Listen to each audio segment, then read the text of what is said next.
चलिए आज देखते हैं मल्टीपल मायलोमा क्या होता है। ठीक है, मल्टीपल मायलोमा एक ओल्ड एज का न्यूप्लाज्म है जिसमें प्लाज्मा सेल्स जो होते हैं हमारी बोन मैरो में वो मैलिग्नेंट हो जाते हैं।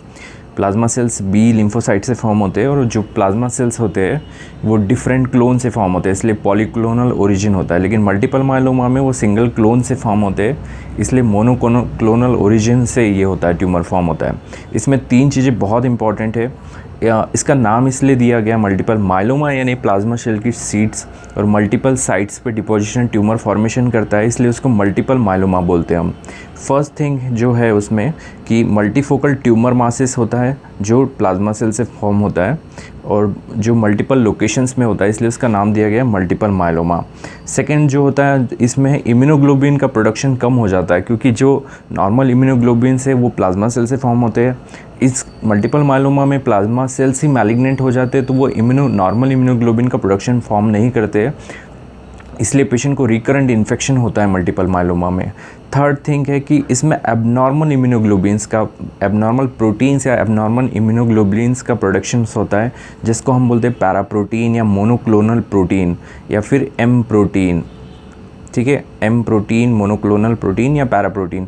मल्टीपल मायलोमा को पैराप्रोटीन में हम भी बोलते हैं क्योंकि उसमें मोस्टली मोनोक्लोनल सेल्स रहते हैं, सिंगल क्लोन से प्लाज्मा सेल्स फॉर्म होते हैं और वो सब सेल्स एक पर्टिकुलर टाइप का प्रोटीन फॉर्म करते हैं जिसको एम प्रोटीन बोलते हैं। ठीक है, चलिए देखते हैं बी सेल्स कैसे फंक्शन करता है। हमारी जो बोन मैरो होता है वहाँ पे स्टेम सेल्स, जो हेमेटोपोइटिक स्टेम सेल्स होता है उससे लिम्फोसाइट्स फॉर्म होते हैं, बी लिम्फोसाइट्स और T lymphocytes. B lymphocytes mature हो गए प्लाज्मा सेल्स फॉर्म करता है। ये कैसे मैच्योर होता है, कैसे फॉर्म करता है?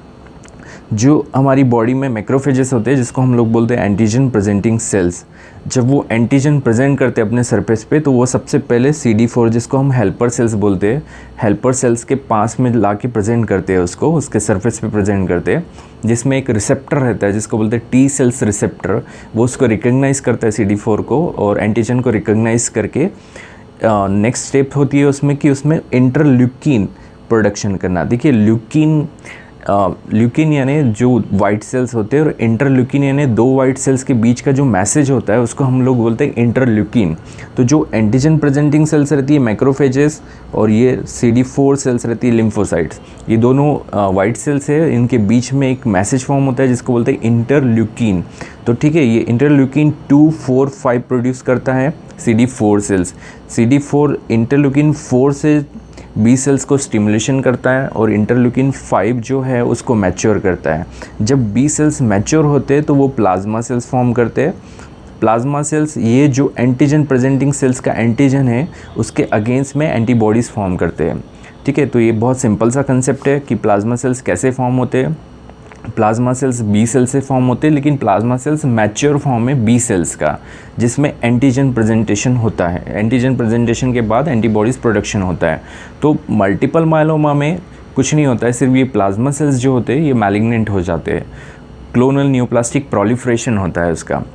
ठीक है, अब ये नॉर्मल एंटीबॉडीज़ का डायग्राम है। एंटीबॉडीज़ में देखिए ये जो होता है ये हेवी चेन होती है और इसमें एक जो होती है ये लाइट चेन होती है, ये वाली। तो मल्टीपल मायलोमा में क्या होता है कि ये लाइट चेन का एक्सेसिव सिक्रीशंस होता है कुछ कंडीशन में। तो ये एक्सेसिव जो लाइट चेन प्रोडक्शन होता है, ये लाइट चेन किडनी में जाके डिपॉजिट हो जाती है, वहाँ पे फिल्ट्रेशन नहीं हो पाता लाइट चेन का। तो ये जो किडनी में जब डिपॉजिट होती है तो उसको स्पेशल नाम देते हैं हम लोग, उसको बोलते हैं बेंस जोन प्रोटीन। ठीक है, बेंस जोन्स प्रोटीन या फिर बेंस जोन्स पैराप्रोटीनीमिया। इन कंडीशंस में मल्टीपल मायलोमा की कंडीशन में रीनल फेलियर होता है। रीनल फेलियर इसलिए होता है क्योंकि एक्सेसिव लाइट चेन प्रोडक्शन होता है और वो लाइट चेन फिल्टर नहीं हो पाती है। और ये जो पूरी एंटीबॉडीज़ है इसको हम एम प्रोटीन भी बोलते हैं मल्टीपल मायलोमा के केस में। तो मल्टीपल मायलोमा में मोस्टली IgG एंटीबॉडीज़ का प्रोडक्शन होता है जो एबनॉर्मल होती है या फिर IgM, या थर्ड है IgA का। IgE का बहुत रेयर प्रेजेंटेशन होता है। तो IgG, IgM और IgA का प्रोडक्शन होता है मल्टीपल मायलोमा में। ठीक है, और जो लाइट चेन डिपोजिशन होता है उसको बोलते हैं बेंस जोन्स प्रोटीन। चलिए अब रिसेंट क्राइटेरिया देखते हैं मल्टीपल मायलोमा को डायग्नोस करने के लिए क्या रिसेंट क्राइटेरिया है। सबसे पहले 30% का क्राइटेरिया था कि 30% जो प्लाज्मा सेल्स हैं वो न्यूप्लास्टिक होने चाहिए। अब जो है सिर्फ 10% का क्राइटेरिया रखा है रिसेंट डब्ल्यूएचओ क्लासिफिकेशन में। मोर देन 10% जो प्लाज्मा सेल्स है वो क्लोनल प्लाज्मा सेल्स होने चाहिए, जो प्रूफ होना चाहिए फ्लो साइटोमीटर से, क्योंकि क्लोनलिटी को कैसे प्रूफ करते हैं, या तो वो आइदर कापा चेन सिक्रेट करेंगे या लैम्बडा चेन सिक्रेट करेंगे, दोनों में से एक ही पर्टिकुलर चेन सिक्रेट करेंगे, जिससे हम लोग डिसाइड करेंगे कि ये सिंगल क्लोन से डिराइव है। तो मोर देन 10% जो है क्लोनल ओरिजिन होना चाहिए। और सेकंड मोस्ट इंपॉर्टेंट थिंग है प्लाज्मा साइटोमा। जब प्लाज्मा सेल्स एक फोकल मतलब एक जगह पे कलेक्ट होकर एक शीट फॉर्म करते हैं तो उसको हम लोग प्लाज्मा साइटोमा बोलते हैं। तो जब हम ऐसी जगह से बायोप्सी लेते हैं तो बायोप्सी से कन्फर्मेशन हो जाता है कि ये पर्टिकुलर प्लाज्मा सेल से फॉर्म हुआ है ट्यूमर। तो प्लाज्मा साइटोमा जो बायोप्सी प्रूफ होना चाहिए, और मोर देन 10% सेल्स जो क्लोनल होने चाहिए। सेकेंड जो है कि सीरम या फिर यूरिन में जो है एम प्रोटीन डिटेक्ट होना चाहिए, जो इलेक्ट्रोफोरेसिस की हेल्प से डिटेक्ट होता है। सीरम प्रोटीन और यूरिन प्रोटीन इलेक्ट्रोफोरेसिस, ये कन्फर्मेटरी टेस्ट है। और थर्ड जो है एंड ऑर्गन फेलियर के साइन एंड सिम्टम्स होना चाहिए, जिसको CRAB शॉर्ट फॉर्म में निमोनिक्स है। C यानी कि hyper calcaemia first, serum calcium 11 milligram पर डेसीलीटर से ऊपर होना चाहिए।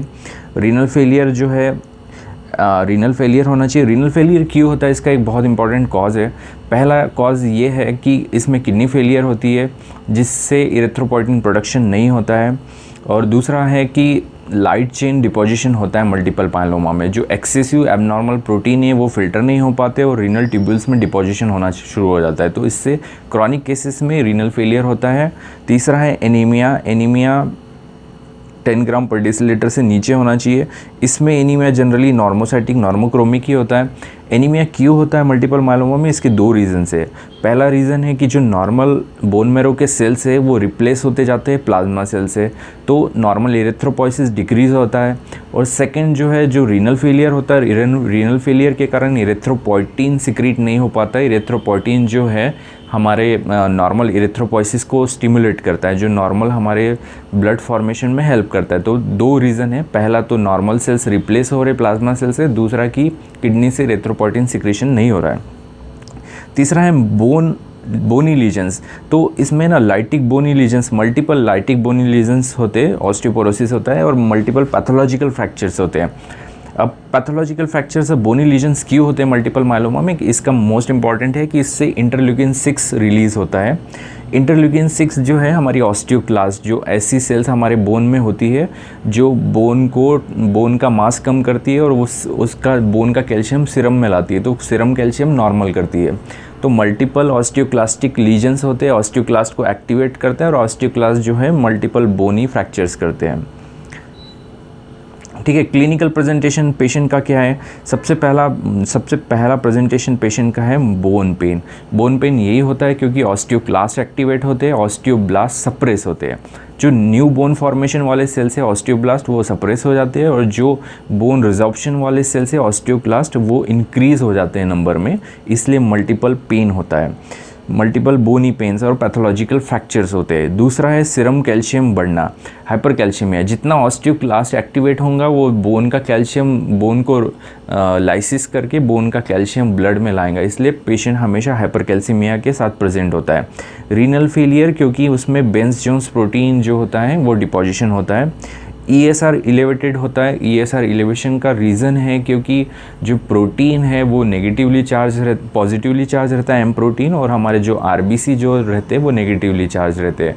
तो हमारे RBC के नेगेटिव चार्ज को एम प्रोटीन न्यूट्रलाइज कर देता है, इसलिए इरेथ्रोसाइट ESR ट्यूब में जल्दी सेडिमेंट हो जाते हैं, इसलिए इरेथ्रोसाइट सेडिमेंटेशन रेट बढ़ जाता है।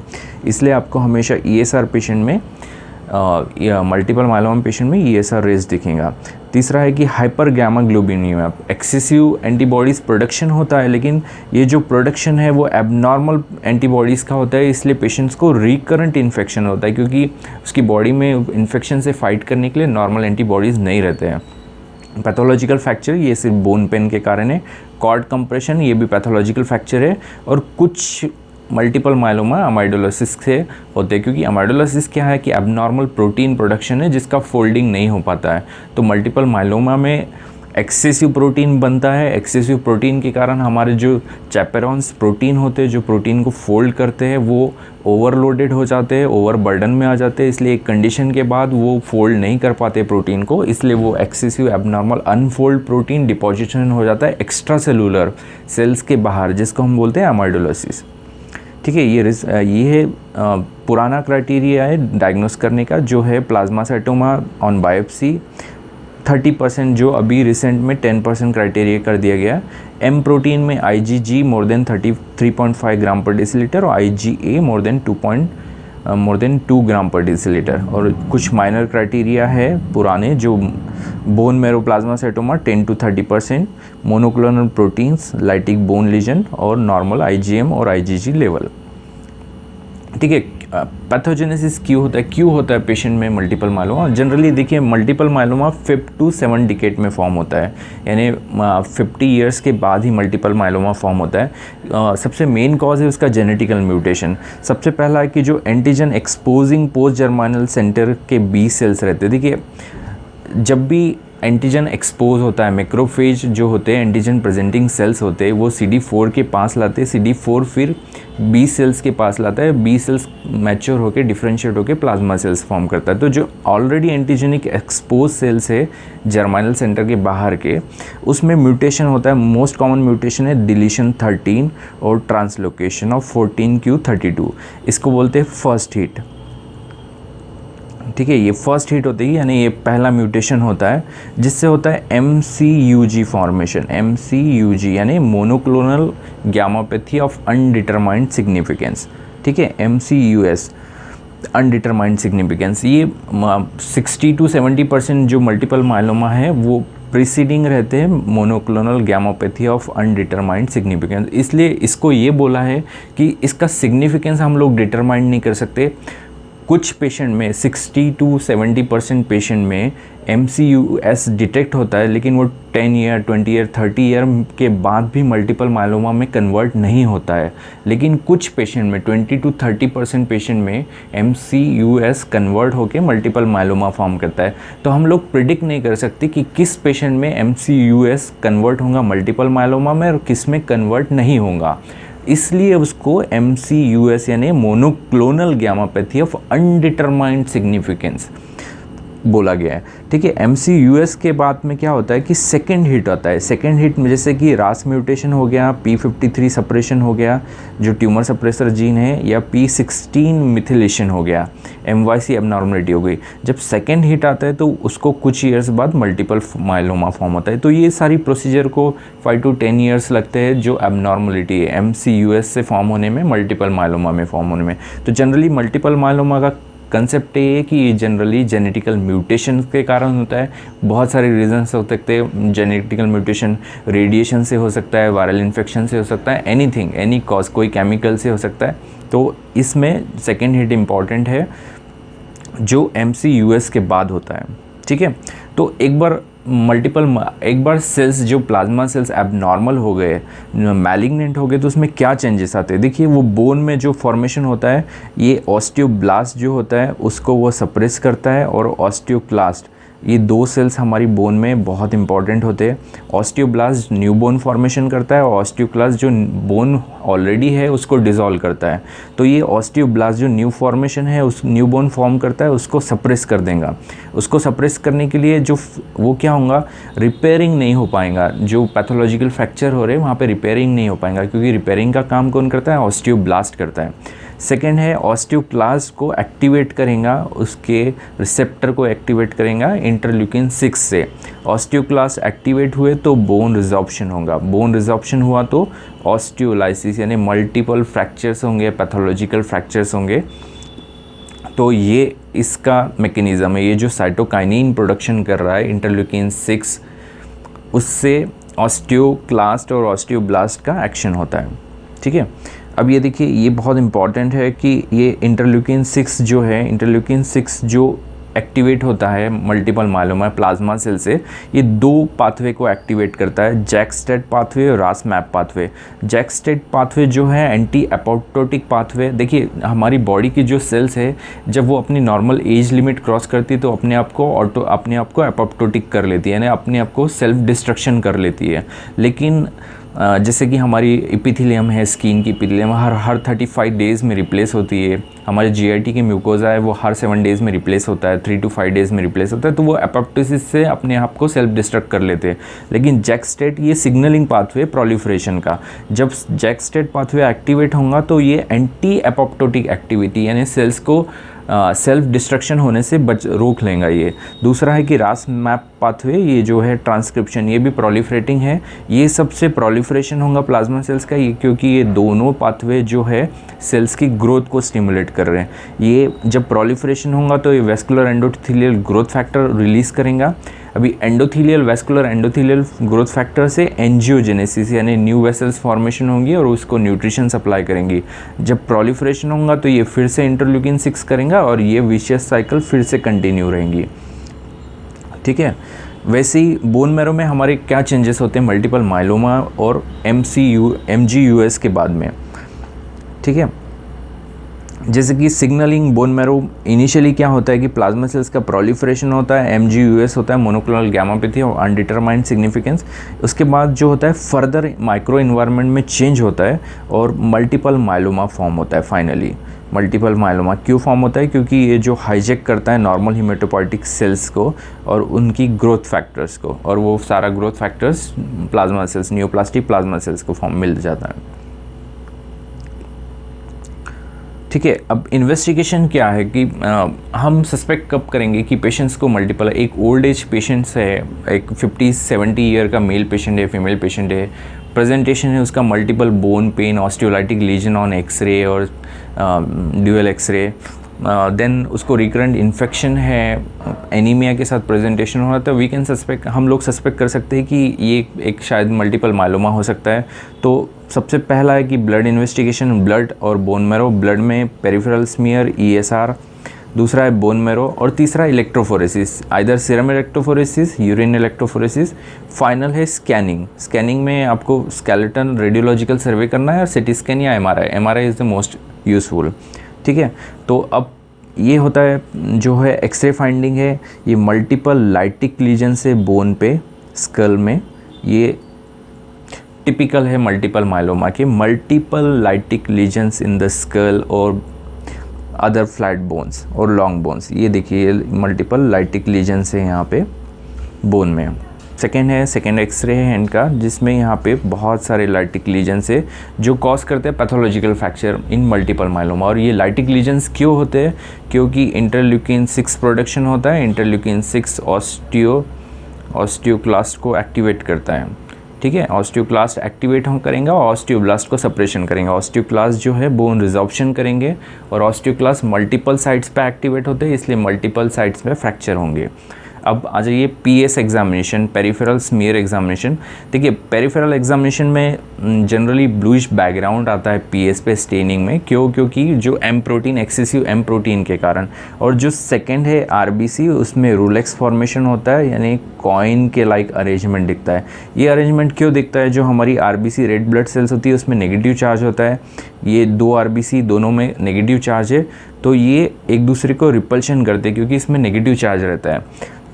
लेकिन मल्टीपल मायलोमा का जो M प्रोटीन है वो पॉजिटिवली चार्ज होता है। पॉजिटिवली चार्ज होने के लिए वो जो ये नेगेटिव चार्ज है RBC के, उसको न्यूट्रल कर देता है। न्यूट्रल करने के लिए जब वो चार्जेस न्यूट्रल हो जाएंगे तो ये RBC ऐसे स्टेक ऑफ कॉइन या फिर रूलेक्स फॉर्मेशन करेंगे। रूलेक्स एक दूसरे से चिपक जाएंगे। क्यों चिपक जाएंगे? क्योंकि उसका नेगेटिव चार्ज न्यूट्रल हो गया है। तो इसलिए मल्टीपल मायलोमा के पेशेंट्स में रूलेक्स फॉर्मेशन है, रूले फॉर्मेशन दिखता है, बहुत इंपॉर्टेंट है। यही है, वही सेम है रूलेक्स फॉर्मेशन, रूले फॉर्मेशन इन मल्टीपल मायलोमा। ये लिम्फोसाइट से प्लेटलेट है और ये RBC है जो स्टेक ऑफ कॉइन या फिर रूलेक्स फॉर्मेशन फॉर्म कर रहे हैं। चलिए आइए PS बोन मैरो में sheets of plasma cells form होते हैं।